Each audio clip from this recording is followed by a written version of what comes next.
ठीक है जब आगे बढ़ेगी। और मैं अपने दर्शकों को बता दूं कि अखिलेश आनंद भी लगातार हमारे साथ वाराणसी से बने हुए। अब मैं रुक करना चाहूंगी मौलाना अली कादरी साहब का, जो कि हैदराबाद से मेरे साथ जुड़ रहे हैं। मौलाना अली कादरी साहब, इस फैसले को आप कैसे देख रहे हैं? देखिए शोभना जी, सबसे पहले तो मैं ये कहूंगा कि मुस्लिम पक्ष की जानिब से जो दावा किया गया था कि ये वर्शिप एक्ट 1991 के विरुद्ध है, उसको कोर्ट ने खारिज कर दिया।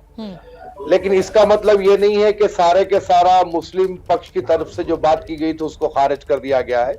अभी तो जो है इसके ऊपर सुनवाई होगी और फिर मैंने सुना है कि मस्जिद अंजुमन वाले जो है हाई कोर्ट भी जाएंगे और फिर हिंदू पक्ष की जानिब से जिस हिसाब से खुशियां मनाई जा रही है कि हमको सुनवाई की इजाजत मिल गई है, तो ठीक है, सुनवाई तो होगी। अब हर कोई अपने अपने प्रूफ रखेगा, लेकिन फ्रॉम द फर्स्ट डे मैं एक ही बात कह रहा हूं शोभना जी, चाहे वो हिंदू धर्मगुरु हो कि मुस्लिम धर्मगुरु हो, इसको बाबरी मस्जिद की तरह एक लॉन्ग टर्म प्रोसेस ना करें, बल्कि ये कोर्ट में जब रहेगा तो आप देखेंगे कि काफी विकल्प है। अभी हाई कोर्ट जाएंगे, फिर उसके बाद सुप्रीम कोर्ट जाएंगे, काफी चीजें होगी। तो ये जो सर्वे की बुनियाद पर जो भी वीडियोग्राफी की गई, जो भी फुटेज हमारे सामने आया है, हाँ। तो मेरी अपनी जानिब से अपील यही है कि हिंदू पक्ष के धर्मगुरु और मुस्लिम धर्मगुरु बैठे आपस में संवाद करें, सौहार्द को बरकरार रखने के लिए इस विवाद को मुस्तकिल खत्म करें। बहुत अच्छी बात मौलाना अली कादरी साहब, बहुत बड़ी बात और बहुत अच्छी बात आप कह रहे हैं। स्वामी दीपांकर भी मेरे साथ स्टूडियो में मौजूद है। दीपांकर जी, इसको हिंदू पक्ष अपनी जीत बता रहा है, हालांकि ये अभी कोर्ट ने साफ कर दिया है कि ये मामला सुनवाई लायक है, यानी सुना जाएगा, और जो 1991 का वर्शिप एक्ट है वो इस पर लागू नहीं होगा। इसको जीत क्यों मान रहा है हिंदू पक्ष? अभी कोई इजाजत तो कोर्ट ने दी नहीं है। इससे ज्यादा महत्वपूर्ण हो क्या सकता है कि कोर्ट ने कहा कि ये सुनने योग्य स्थिति में है। उससे ज्यादा महत्वपूर्ण क्या होगा? 1991 के वर्शिप एक्ट को हम लोग ढाल बनाकर एक बात को कितनी बार दोहराते रहे, मगर मैं उसके बाद भी कहूंगा कोर्ट का निसंदेह सम्मान होना चाहिए। जो भी कोर्ट निर्णय देता है वो हर व्यक्ति के लिए काबिल एहतराम होता है, मगर उसके बावजूद भी कुछ लोग कोर्ट से स्वयं को ऊपर समझकर जब बात बोलना प्रारंभ करते हैं, तब कहीं ना कहीं हृदय पर वज्रपात जैसी स्थिति होती है। चाहे श्रृंगार गोरी ही सही शोभना जी, कम से कम ये तो है कि पूजा का अधिकार है भाई। मात्र एक दिन नहीं, हम लोगों में कहा जाता है जो आराध्य प्राण प्रतिष्ठित होता है उसे प्रतिदिन पूजा का। आपको ये नहीं लग रहा है दीपांकर जी कि इससे माहौल खराब हो सकता है? हिंदू मुसलमान में एक बार फिर दरार पैदा हो सकती है, सौहार्द खराब हो सकता है। शोभना जी, जैसे अली कादरी जी को बोलने दिया, ऐसा कम से कम इतना न्याय कीजिए। अच्छा ठीक है, बात पूरी कीजिए। जिस प्रकार की जैसी सिचुएशन वर्तमान है, मैं समझता हूं सौहार्द की जहां तक बात है, मैं भी उसका पक्षधर हूं। मैं ये नहीं कह रहा हूं कि माहौल को बिगाड़ दिया जाए। हाँ, मैं इतना जरूर कह रहा हूं कि कोर्ट पर तो विश्वास किया जाए। हाँ, मैं इतना कह रहा हूं कि हमारी पूजा का अधिकार तो मिले। जो काम गौरी श्रृंगार का 3 देवियों ने किया और उनको आज कम से कम कोर्ट ने सुनने योग्य बोला, तो इससे बढ़कर अगर उन्हें प्रसन्नता प्रतीत हो रही है, अब आगे वो उसको सुनने योग्य मान रहे हैं, हम लोग उसको जीत बोल दें, तो मुझे लगता है this is not fair. Ali Qadri साहब बताइए, क्या कहेंगे? दीपांकर जी कह रहे हैं कि कम से कम पूजा का अधिकार तो मिले। देखिए मैडम, ये मामला तो कोर्ट में है और कोर्ट क्या फैसला करेगा वो हमको भी मानना पड़ेगा और हिंदू पक्ष को भी मानना पड़ेगा। लेकिन मैं बात कोर्ट से हटकर कर रहा हूं कि अभी हमारे स्वामी जी ये कह रहे हैं कि जो है अधिकार मिलना चाहिए। तो सर, ये मामला जब कोर्ट में है तो ये तो कोर्ट के हाथ में है कि कोर्ट अधिकार देगा या नहीं देगा। सुनवाई शुरू होगी, फिर अभी आप ही के चैनल के माध्यम से मैंने सुना कि हिंदू पक्ष के एडवोकेट ने कहा कि पूरा परिसर हमें दे दिया जाए। तो इस किस्म की बातों से ही हमारे देश का माहौल अब तक खराब होता रहा है और खराब होगा। तो हम ये तमाम चीजों को रोकने के लिए एक सीधा सीधा रास्ता ये बता रहे हैं कि आप सौहार्द को बरकरार रखने के लिए संवाद कीजिए ना। अरे मैडम, इस्लाम भी इस बात की इजाजत नहीं देता कि अगर वो किसी का धर्म स्थल है तो हम वहां पर जाकर इबादत करें। हाँ। आप बैठे बात करें। हाँ। अब यहाँ पर जो ऐसे कि मोहन भागवत जी ने कहा था कि आप लोग हर जगह शिवलिंग को खोदने लगेंगे, ढूंढने लगेंगे, तो ये बात भी दुरुस्त नहीं है। हाँ, ठीक है। तो हम ये चाहते हैं कि एक बात तय करें, हाँ। और आप उसको संवाद के जरिए हल करिए। ठीक है, विवाद बड़ी बात क्यों आप पैदा कह कर रहे हैं मौलाना कादरी साहब। आज आपने दो बड़ी अच्छी बातें कही, और पहली बात यह कि एक तो सौहार्द नहीं बिगड़ना चाहिए, दीपंकर जी भी उससे सहमत हैं। उधर आप ये भी कह रहे हैं कि भाई संवाद से बात आगे बढ़ाइए, लेकिन इस समय अखिलेश का रुख करना बेहद जरूरी है। उनके साथ कुछ लोग मौजूद हैं, कुछ नेता भी मौजूद हैं। अखिलेश क्या कुछ कह रहे हैं? देखिए, दोनों ही पक्ष एक ही बात कह रहे हैं कि सौहार्द नहीं बिगड़ना चाहिए, जो भी फैसला अदालत का है उसको सबको उसकी इज्जत करनी चाहिए। वहां के लोग इसको कैसे देख रहे हैं? देखिए, मुझे शोभना ये लगता है कि यहाँ कुछ जो भक्तगण आ रहे हैं जा रहे हैं उनसे बात करना भी जरूरी हो जाता है। मैं कुछ लोगों से बात करने की कोशिश करता हूँ, इनकी क्या राय मिलती है। एक मिनट मैडम, अरे एक मिनट सुनिए। एक मिनट, आप लोग दर्शन के लिए आए थे? कहाँ से आ रहे हैं? कोलकाता से। छोटे बच्चे के साथ। आज फैसला है अदालत का, पता है आप लोग? क्या बोला? हम हिंदी नहीं मालूम। अच्छा, आपको नहीं पता है? कहाँ से आ रहे हैं आप लोग? वेस्ट बंगाल से। अदालत का जो फैसला है उस पर कुछ कहना चाहेंगे? नहीं, हमको नहीं मालूम, इस बारे में जानकारी नहीं है आपको। आप लोग यहीं के रहने वाले हैं भाई साहब? अदालत के फैसले पे क्या कहिएगा, जो फैसला आया है? अब जो फैसला है ठीक ही है, ठीक लग रहा है? एकदम। यहीं के रहने वाले हैं, बनारस के? हाँ, यहीं के रहने वाले हैं। आप लोग कहाँ से आ रहे हैं भाई साहब? हम लोग बिलासपुर छत्तीसगढ़ से हैं। अदालत का जो फैसला आ जाए उस पर क्या कहिएगा? अदालत जो फैसला आएगा उसमें हम लोग को मान्य है। मान्य है। अच्छा, जो मतलब सुनवाई आगे होगी इस बारे में अदालत की तरफ से कहा गया, अच्छा लगा आप लोगों को फैसला? अच्छा लगा फैसला। और ये देखिए यहाँ पे कुछ और भी लगे। एक मिनट रुक जाइए। अरे कहाँ से आ रहे हैं भैया आप लोग? कहाँ से आ रहे हैं आप लोग माता जी?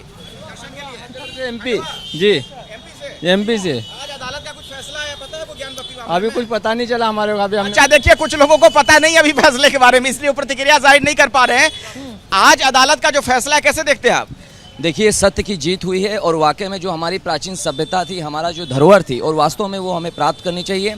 जिस तरह मस्जिद के पीछे पश्चिम दीवार चीख चीख के कहती है कि ये मंदिर है, और वास्तव में जिस तरह से बार बार हिंदू पक्ष के द्वारा लटकाना भटकाना ये चला था, लेकिन आज सत्य की जीत हुई है, अधर्म का नाश हुआ है, और सभी को न्यायालय के फैसले को मानना चाहिए। गंगा जमुनी तहजीब के शहर में हिंदू और मुसलमान सब एक हैं। अच्छा, ठीक है जी। क्या कहना चाह रहे हैं अदालत के फैसले? बोलिए जरा। ये हिंदू की जीत हुई है। अच्छा, कैसे देख रहे हैं? हाँ, ये अदालत का जो भी फैसला आएगा। देखिए, ये जयकारा हर थोड़ी देर में यहाँ गूंजता रहता है। शोभना, सुबह से मैं यहाँ पर हूँ 8 बजे से। हर थोड़ी देर में जब लोग यहाँ पर आ रहे हैं तो इसी तरीके का नारा होता है। फैसला देखिए, न्याय सत्य और साक्ष्य पर चलता है, और जहाँ साक्ष्य और सत्य होता है वहाँ सनातन होता है। तो ये सनातन की जीत है, सत्य और साक्ष्य हमारे साथ है, इसलिए न्याय भी हमारे साथ होगा। ये हमें पूर्ण विश्वास है। आगे आने वाले दिनों में न्याय बाबा विश्वनाथ करा करके रहेंगे, यहाँ मुक्ति मिलेगी। मुक्ति मिलेगी? अच्छा, नंदी को मुक्ति मिलेगी आप कह रहे हैं। कहाँ से आए आप लोग?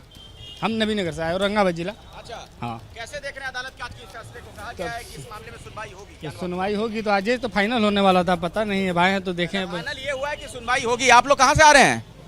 बाबा के दर्शन के लिए आए थे? नहीं, अब कुछ ऐसे काम से आए आप लोग यहीं के रहने वाले हैं? हाँ। आज कोर्ट का जो फैसला आया है कि इस मामले में सुनवाई होगी, हाँ। सुनने योग्य है, क्या कहेंगे उस फैसले पर? हाँ, सुनवाई तो होगी, और जहाँ तक है कि अपने ही पक्ष में होगा, इतना तो पता है। कौन सा पक्ष है आपका? हमारा पक्ष ही, मंदिर हमारा बनेगा, और जो भी। अच्छा, आप क्या कहना चाह रही हैं? हम तो यहाँ से नहीं हैं। अच्छा, कहाँ से आई हैं आप? हम तो बाहर से आए हैं जी। नहीं, यहाँ पे मतलब फैमिली है मेरी। आज के इस फैसले पर क्या कहिएगा? अदालत का जो फैसला है बहुत अच्छा फैसला है, और अदालत के फैसले को सबको मान्य करना चाहिए, क्योंकि हमारा जो देश है ये जो है संविधान के तहत ही चलता है, इसलिए संविधान का जो भी फैसला हो उसको मानना चाहिए। ये बड़ी अच्छी बात है, संविधान सम्मत जो भी हो वही माना जाए, ये बड़ी अच्छी बात इन्होंने कही है। और अखिलेश, मुझे लग रहा है कि क्योंकि आप मंदिर के पास हैं और ज्यादातर यहाँ पर दर्शन करने वाले बाबा के भक्तों की भीड़ है, इसलिए सभी अपनी सहमति जता रहे हैं इस फैसले से। मैं आऊंगी आपके पास, एक बार मौलाना अली कादरी साहब का फिर से रुख कर लेती हूँ। मौलाना अली कादरी साहब, आज जो फैसला आया है, या जो राम मंदिर को लेकर फैसला आया था, कहीं आपको निराशा महसूस हो रही है, या लग रहा है कि अब ये ज्ञानवापी भी हाथ से चला जाएगा?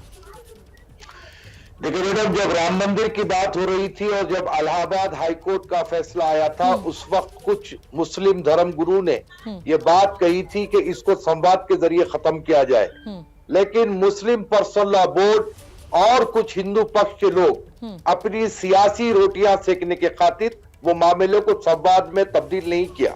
अब आप देखिए, आपकी ग्राउंड जीरो रिपोर्ट से खुद पता चल रहा है कि कई ऐसे हिंदू भक्त हैं जिसको सिर्फ भक्ति से काम है, कोई विवाद से मतलब नहीं है। तो हम यही चाह रहे हैं कि चाहे वो हिंदू हो चाहे वो मुसलमान हो, उनको उनकी इबादत से मतलब है, उनको उनकी भक्ति से मतलब है। लेकिन अली कादरी साहब, असदुद्दीन ओवैसी साहब तो कह रहे हैं ना कि इस देश में मुसलमानों को टारगेट किया जा रहा है, बीजेपी उन्हें टारगेट कर रही है। तो क्या इस पूरे मसले को सिर्फ एक आपसी विवाद मानना चाहिए, या जो असदुद्दीन ओवैसी साहब कह रहे हैं कि मुसलमानों को टारगेट किया जा रहा है उससे आप भी सहमत हैं? देखिए मैडम, ये देश हमारा है, हमको कोई टारगेट करने से हमारा कुछ बिगड़ने वाला नहीं है, समझ रहे हैं आप। और रहा सवाल कि योगी जी का जो शासन यूपी में फिलवक्त चल रहा है, मैंने कई बार कहा कि वो सारे जितने भी धर्म है तमाम को एक समान लेकर चल रहे हैं, इसमें कोई आपत्ति नहीं है। लेकिन उप मुख्यमंत्री का अभी जो बयान आया, मैं ये कहना चाहता हूं कि जो भी संवैधानिक पद पर है उनको सारे भारतवर्ष को देखना चाहिए, ना कि सिर्फ एक समुदाय को देखना चाहिए। तो जो संवैधानिक पद पर है वो इस किस्म की बयानबाजी ना करे। धर्मगुरु है वो करेंगे, पार्टी के नेता है वो करेंगे, ठीक है, लेकिन जो संवैधानिक पद पर है वो ऐसी बयानबाजी ना करे। ठीक है दीपांकर जी, जो संवैधानिक पद पर बैठे हुए हैं उनको इन सब चीजों से बचना चाहिए। मुसलमान पक्ष जो है वो लगातार कह रहा है कि कोर्ट में फैसला चलना चाहिए, लेकिन हिंदू पक्ष जब इस तरीके से जश्न मना रहा है तो कहीं ना कहीं क्या इसको उकसाना नहीं कहा जाएगा? मैं बड़ा हैरत में होता हूं कि किसी का हंसना किसी को कैसे खल सकता है। मेरा देश एक ही दिशा में कैसे चल सकता है? आप हमें कभी कभी मैं बैठकर मुझे लगता है कि शायद हम या तो हम लोगों से गुनाह हो चुका है, जिसे आप लोग कभी माफ नहीं करना चाहते, पर फिर भी मैं अपनी एक बात, अपने अली कादरी जी ने 2-4 बार एक बात को कहा कि इसको बैठकर के हिंदू मुस्लिम लोग सुलझाएं, धर्मगुरु। आप जानिए 26 से 27 बार अयोध्या विषय पर चर्चा हुआ, ऐसा नहीं है नहीं हुआ। उठ करके कभी कोई चला जाता था, कभी कोई चला जाता था, हर बार हिंदू पक्ष को निराश लौटना होता था। उसके बावजूद भी आप कह रहे हैं आप जरूर पहल कीजिए, निसंदेह पहल कभी बुरी नहीं हो सकती, डायलॉग्स कभी बुरे नहीं हो सकते। बड़े से बड़े मुद्दे इस दुनिया में बातचीत से हल हुए हैं, मगर सुनने को क्या अली कादरी जी कोई आपका एक व्यक्ति तैयार है? पहली बात। दूसरी बात, अली कादरी जी सुनते रहिएगा फिर उत्तर दे दीजिएगा। दूसरी बात, काशी का प्रांगण जिसको हम लोग ज्ञानवापी कहते हैं, ज्ञान का कूप कहते हैं, परिस्थिति क्या है आप जानते हैं? मैं वहां रहकर और जीकर दोनों देखकर आया हूं। वहां की दीवारें कब से चिल्ला रही हैं, मगर हमें कब समझ में आ रही है। जिस प्रकार की परिस्थिति पूरी बॉडी के अंदर नाभि है, शरीर के अंदर जिस प्रकार नाभि है, उस प्रकार काशी में ज्ञानवापी है। वो कैसे डिफरेंट हो सकता है? अयोध्या को लेकर हम फिर थोड़े चिंतित थे, मगर विश्वास था, मगर इसमें तो इतने सबूत आपकी दीवारें बोल रही हैं। और मैं आपके चैनल से अदालत से प्रार्थना करूंगा कि एक बार देश विदेश की मीडिया के लिए ज्ञानवापी को खोला जाए, देखें वहां जाकर के किस प्रकार के सबूत मिलते हैं। ठीक है दीपांकर जी, आऊंगी आपके पास। और अली कादरी साहब जवाब दीजिएगा दीपांकर जी जो कह रहे हैं कि मुस्लिम पक्ष से कोई तैयारी नहीं है सुनने के लिए, किसी भी तरीके की बातचीत के लिए। जैसे ही घड़ी का काटा दोपहर 2:30 पे आए, बबीता जी का दिल सास बहू साजिश के लिए मचल जाए। और ये है इनकी बहू, पूरे दिन ऑफिस की टेंशन हो जाए गॉन जब ये करें अपना फेवरेट शो फ्री टाइम पे ऑन। इनकी तरह आप भी देखें अपना फेवरेट शो अपने टाइम पर और डाउनलोड कीजिए एबीपी लाइव ऐप अपने स्मार्ट टीवी पर।